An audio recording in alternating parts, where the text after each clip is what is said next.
is an unnecessary limitation on the freedom of occupation of the participants, which does not solve the real problems we would like to eradicate from porn. In my speech, I'm going to prove to you two things. First, that we should allow people to, porn studios to film participants not using condoms the same way we allow people to put themselves in danger in other professions. Secondly, I'm going to prove to you that the real problems we want to take care of in porn are not we want to take care of rather through porn are not the problems with sexual diseases, rather problems like of abuse and of abuse based mostly of women and of people having sex. First of all, I'm going to rebut the arguments made by the Prime Minister. So first they tell us they want to protect the actors' health. So first thing, unlike what they say that you can't always check the actors for what they do, I don't see why you can't. All sorts of organizations have their employees take routine health checks. For example, sports clubs check their players' health regularly, and they test them to make sure they don't use forbidden substances.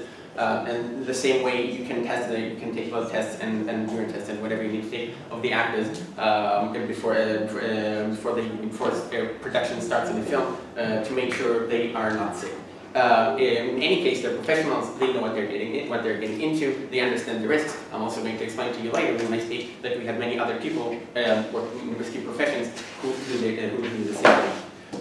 Second thing they tell us is that people learn how to have sex from porn. So the problem with people learning how to have sex from porn, and I'm going to get into this in my second argument also, is that they learn that that sex is something you do rather not between people, rather between machines. That they learn like the abusive approach often actors often have towards women there. They don't learn like the mechanics of it. Certainly, a teenager who's only having sex for the first time is not really going to execute anything he sees, even if he thought he'd be able to. And certainly not when it comes down to a detail like condom. In addition, if we want to keep people away from STDs, what we need to explain to them is the harm of STDs. Knowing what cancer does to you is a much better way of preventing people from getting cancer than telling them to go to the doctor. What they need to understand is that smoking is what it's going to do to their health. This is why we have these photos on cigarette packs. Now to my arguments themselves. First, like I said, that this is an unnecessary limitation on the freedom of occupation. So an analogy is in order here. We have athletes and race drivers risking their health in competitions every day. Race drivers in particular drive at very high speeds and very risky tracks and do sometimes get killed in races. It happens rarely, but sometimes cars blow up, people get crushed in an accident and die. And if we don't limit the speed, at which people drive, or how risky the car, how risky the track is, just because we want to protect them. We understand these people are adults. We understand much of the thrill of what they're doing, and how people enjoy them comes through those actions. Along the same vein, if people think that porn is better when it doesn't have a condom of it, if say like the thrill of driving 300 kilometers an hour is equivalent to the thrill of not having a condom during sex, then we should allow them to do this. We don't generally prevent people from working as liquids unless there's like some serious harm they're going to cause to society. So we don't allow people to, for example, to sell drugs because in that way they do direct harm to other people. But race drivers and athletes who get injured during competitions only hurt themselves, and we allow that, understanding the professionals, and that's how they think they can provide the best product. Second house. You might think that it's more comfortable to sit in a car without a seatbelt, but still the government is forcing you to wear it for your own safety.